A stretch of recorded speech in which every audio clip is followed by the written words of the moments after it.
La loi Santé au travail du 2 août 2021 avait prévu la mutualisation du suivi de l'état de santé des travailleurs occupant des emplois identiques auprès d'employeurs différents.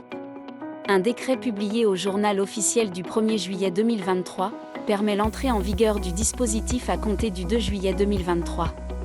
C'est le service de prévention et de santé au travail interentreprises de l'employeur principal du salarié qui décide si les salariés remplissent les conditions pour relever du dispositif. Ce service de santé assure le suivi mutualisé de l'état de santé du salarié et en informe le salarié, ses employeurs autres que l'employeur principal et leur service de santé. Ces employeurs non principaux doivent adhérer à ce service de santé interentreprises au titre de ce salarié. Le coût de la cotisation au service de santé, pour le salarié dont le suivi de l'état de santé est mutualisé, est recouvré par le service de santé auprès de chaque employeur du salarié. La cotisation est répartie entre les employeurs à parts égales. À noter que l'employeur principal du salarié est celui avec lequel le salarié entretient la relation contractuelle la plus ancienne.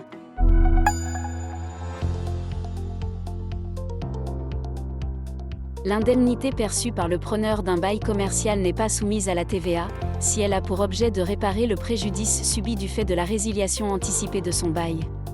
Elle est, en revanche, taxable à la TVA si elle rémunère la renonciation du preneur à son droit d'occuper le bien. Dans une affaire récente, les juges ont considéré que le fait pour un locataire d'accepter de libérer les locaux avant le terme du bail caractérise une prestation de service consistant à permettre au bailleur de disposer de la libre jouissance de son bien, pour la période restant couverte par le bail. En l'occurrence, le bailleur n'avait pas l'intention de signer un nouveau bail à un prix plus élevé, mais avait incorporé ses locaux à son siège social dans lequel il avait engagé d'importants travaux. Par conséquent, l'indemnité versée par le bailleur au locataire devait être soumise à la TVA.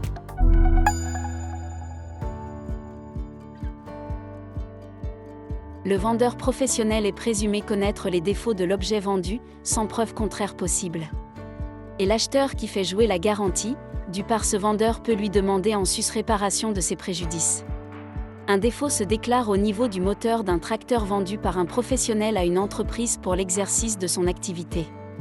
Poursuivi en justice par cet acheteur, le vendeur est condamné à lui restituer le prix de vente et à reprendre possession du véhicule à ses frais. Le juge le condamne enfin à réparer le préjudice de l'acheteur correspondant aux frais de location d'un autre tracteur. Le vendeur conteste cette condamnation et particulièrement la règle selon laquelle il lui est interdit de démontrer son ignorance du vice affectant le tracteur. D'après lui, la présomption absolue de connaissance du vice par le vendeur professionnel porte une atteinte disproportionnée à son droit à la preuve, spécialement lorsque l'acheteur achète le bien pour l'exercice de son activité professionnelle. Dans ces conditions, le vendeur estime que son droit à un procès équitable n'est pas respecté. La Cour de cassation est inflexible. La présomption absolue de connaissance du vice pesant sur le vendeur professionnel répond à l'objectif légitime de protection de l'acheteur. Cette règle ne porte donc pas une atteinte disproportionnée au droit à un procès équitable. La présomption joue même lorsque l'acheteur est lui-même un professionnel.